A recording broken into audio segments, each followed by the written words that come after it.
Macam mana orang boleh buang air kecil bersebelahan satu dengan yang lain?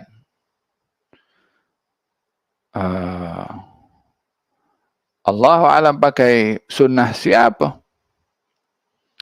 Adabnya siapa? Ya Allah, aku berlindung kepadamu daripada kotor dan najis, percikan, karena bila seseorang itu tidak berhati-hati, maka akan terkena najis tanpa disedari.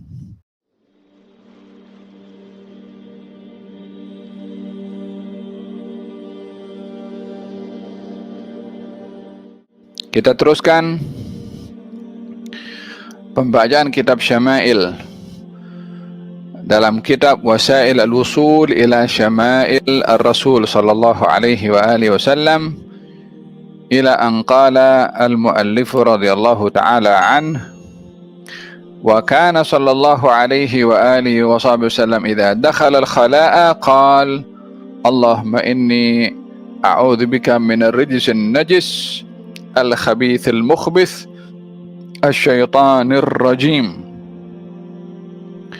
Wa idza kharaja qala alhamdulillahilladzi adzaqani ladzatahu wa abqani fi quwwatihi wa adhaba anni adahu.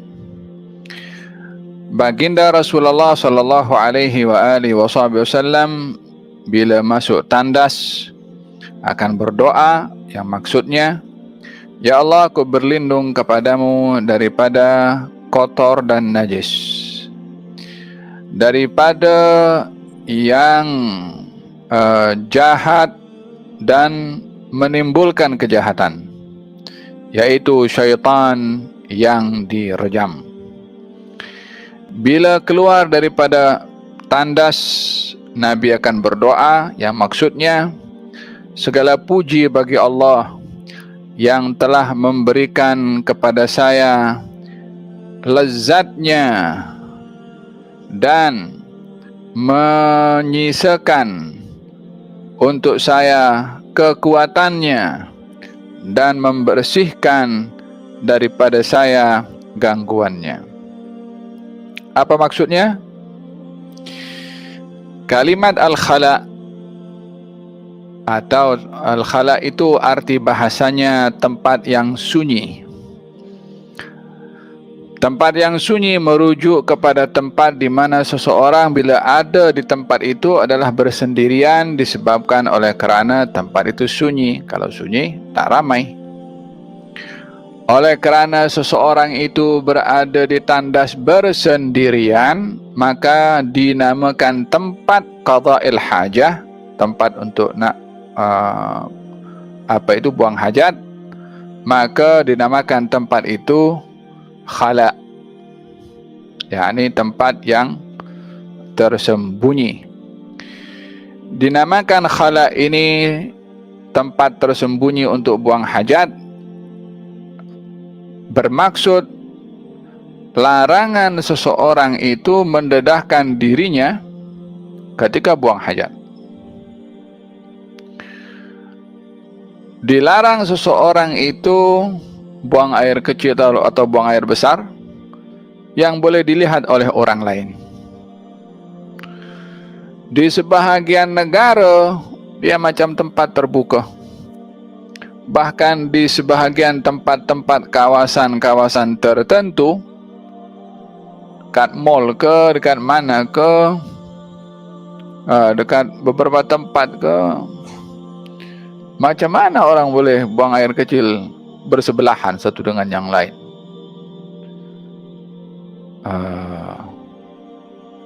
Allahu alam pakai sunnah siapa?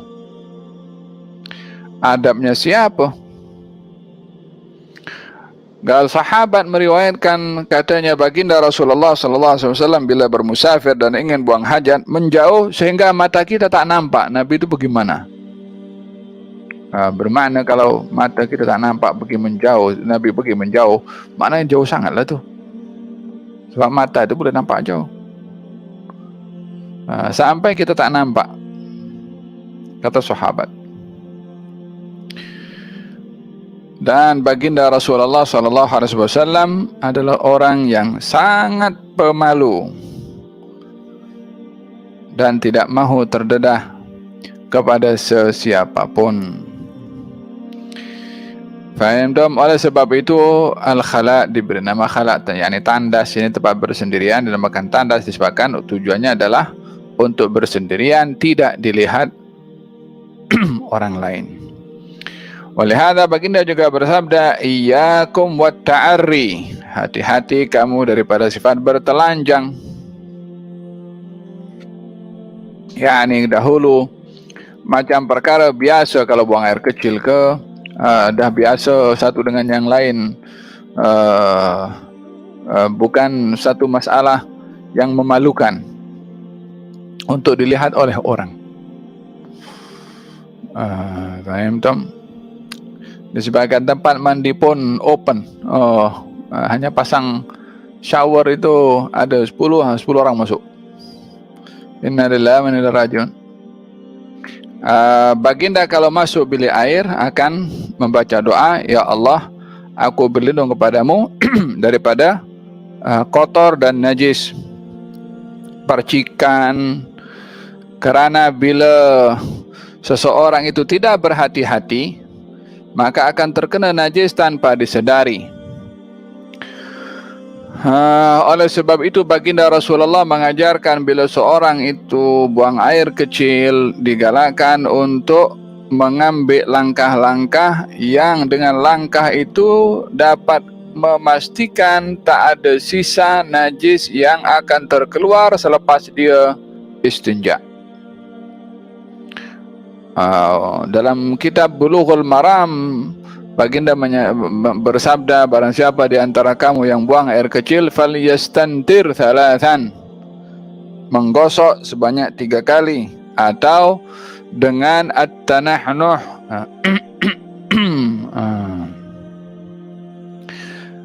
diajarkan adab-adab hatta buang air kecil. Sahabat mengatakan, allamana Rasulullah sallallahu alaihi wasallam hatta kaifiyatul khara'. Nabi mengajarkan kepada kita hatta cara buang air pun diajar oleh Nabi.